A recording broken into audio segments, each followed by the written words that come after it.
നിയമങ്ങൾ കാറ്റിൽ പറത്തി യാതൊരു മാനദണ്ഡങ്ങളും പാലിക്കാതെ MC റോഡിന്റെ ഇരുവശങ്ങളിലും മാലിന്യങ്ങൾ തള്ളുന്നത് പതിവ് കാഴ്ചയാകുന്നു. ഇറച്ചിക്കടകളിലെയും കോഴിക്കടകളിലെയും മാലിന്യങ്ങൾ, ഹോട്ടൽ മാലിന്യങ്ങൾ, ബാർബർ ഷോപ്പിലെ മാലിന്യങ്ങൾ എന്നിവയാണ് രാത്രിയുടെ മറവിൽ MC റോഡിന് ഇരുവശവും തള്ളുന്നത്. നിലമേൽ മുരുക്കുമൺ, ജഡായു ജംഗ്ഷൻ, ആറാട്ടുകടവ്, ഇളവംകോട് എന്നിവിടങ്ങളിലാണ് പ്രധാനമായും മാലിന്യങ്ങൾ കുന്നുകൂടി കിടക്കുന്നത്.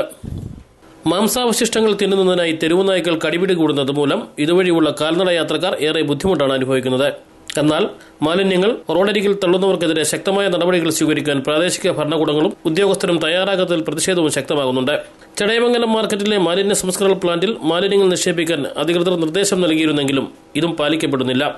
രാത്രിയുടെ മറവിൽ റോഡരികിൽ മാലിന്യങ്ങൾ തള്ളുന്നവരെ പിടികൂടുവാൻ പോലീസ് പെട്രോളിംഗ് ശക്തമാക്കണമെന്നാണ് നാട്ടുകാരുടെ ആവശ്യം. മാലിന്യങ്ങൾ പുറത്തുള്ള പഞ്ചായത്തിലെ മാലിന്യങ്ങളാണ് കൂടുതലും രാത്രികാലങ്ങളിൽ ഓട്ടോകളിലും മറ്റു വാഹനങ്ങളിലും കൊണ്ടുകളഞ്ഞിട്ടുണ്ട്.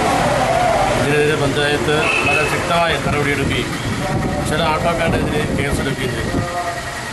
ഇത് വളരെ സങ്കീർണമായി ഇന്ന് മാറിക്കൊണ്ടിരിക്കുന്ന ഒരു വിഷയമാണ് മാലിന്യം കൊണ്ട് തള്ളുക എന്നുള്ളത്.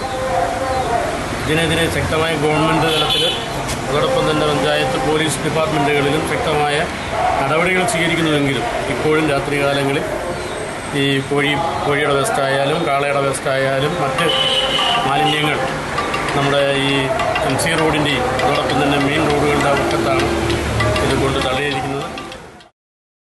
ലൈവ് വാർത്ത ചടയമംഗലം.